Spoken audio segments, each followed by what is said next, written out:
ძიმესენით დაავადებული ოჯახი დახმარებას ითხოვს 57 წლის ავთანდილ გიორგველიძეს, რომელსაც თავის ტვინში კიბოს მეტასტაზი აღმოაჩნდა, სასწრაფო დახმარება სჭირდება.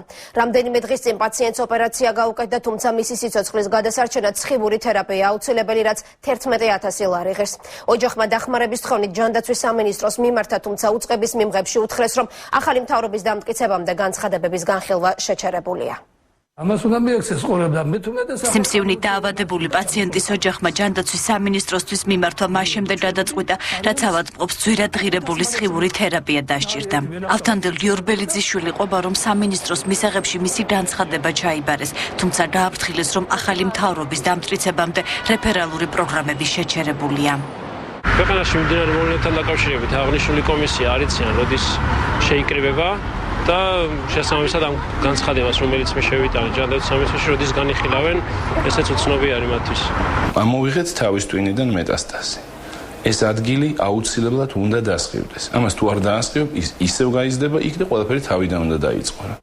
ჯანდაცვის სამინისტროში რეფერალური პროგრამების შეჩერებას უარყოფენ და აცხადებენ, რომ კომისია გიორგველიძის საკითხს მომავალი კვირის დასაწყისში განიხილავს. მთავრობის ხდომაზე ეს მასალები არ გადის, ანუ მთავრობის სრულება ამასთან პირდაპირ კავშირში არ არის არანაირად და ჩვეულებრივად მიდის დახმარებები მოქალაქეებზე, ვისაც ეს სჭირდება. კონკრეტულად ეს კეისი ჩვენ ვესაუბროთ შესაბამის სამდივნოს და უახლოეს მომავალში იქნება კომისია და პირველივე ხდომაზე გავა. ონკოლოგიური ცენტრის ხელმძღვანელის რეზო გარგუას შეფასებით, ონკოლოგიური დაავადების მქონე პაციენტებისთვის სამედიცინო დახმარების დროულ აღმოჩენას სიცოცხლის შენარჩუნებისთვის განსაკუთრებული მნიშვნელობა აქვს.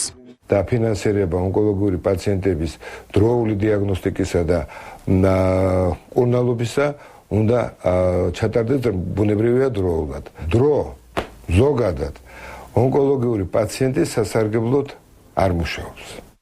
სტატისტიკის მიხედვით საქართველოში ყოველწლიურად ტიპოთი დაავადების 7,000 ახალი შემთხვევა ფიქსირდება, რომლის 75% ერთ წელში სიკვდილით სრულდება.